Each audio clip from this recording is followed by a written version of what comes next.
ulang tahun ke-80 hari lahir Kejaksaan Republik Indonesia. Follow the asset dan follow the money melalui DPA bukanlah pelemahan hukum, melainkan penguatan hukum.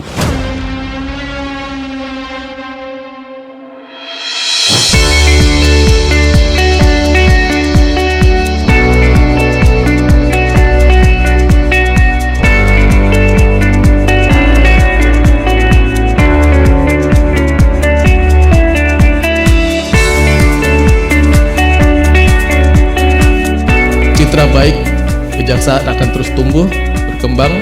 Kita di Fakultas Hukum, para mahasiswa dan dosen terus akan bekerjasama dengan Kejaksaan Republik Indonesia. Aspek regulasi dan harmonisasi hukum. Implementasi DPA membutuhkan landasan hukum yang jelas agar tidak menimbulkan tafsir berbeda. Kita perlu mengharmonisasikan antara KUHAP, Undang-Undang Tipikor, Undang-Undang TPPU, hingga regulasi korporasi. Yang kedua, tentu saja kapasitas jaksa dan aparat penegak hukum jaksa harus dibekali dengan keahlian aset tracing, financial investigasi, analisis data keuangan, hingga teknik negosiasi hukum yang kuat. Investasi besar pada capacity building menjadi kebutuhan mendesak. Yang ketiga, resistensi publik dan persepsi negatif. Tidak dapat dipungkiri bahwa ada potensi anggapan bahwa DPA memberi ruang impunitas bagi pelaku kejahatan. Karena itu, implementasi DPA harus dilakukan dengan transparansi, akuntabilitas, dan komunikasi publik yang efektif. Keempat, koordinasi antar lembaga. Penelusuran aset keuangan tidak mungkin dilakukan sendiri oleh kejaksaan. Dibutuhkan kolaborasi antar lembaga. Jaksa harus berkoordinasi erat dengan PPATK, kepolisian, KPK, OJK, Dirjen Pajak, bahkan lembaga internasional.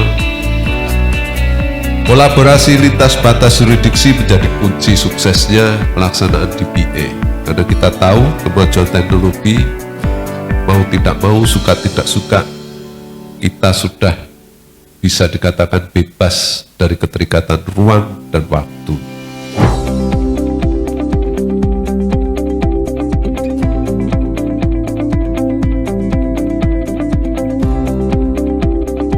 Ada dua model nanti, ada DPA itu khusus untuk korporasi, sedangkan kalau restoratif justice itu untuk perorangan. Nanti mungkin Pak Rizal bisa menambahi.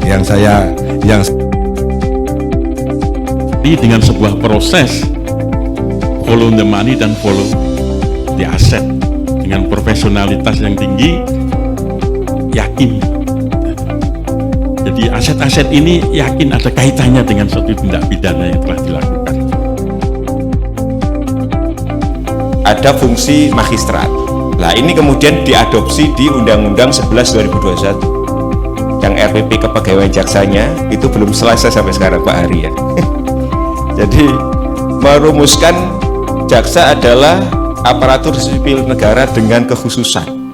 Sampai sekarang nggak selesai-selesai. Kekhususannya itu belum selesai dibahas. Tapi itu menarik karena ini memperlihatkan pergeseran politik hukum dan politik penuntutan.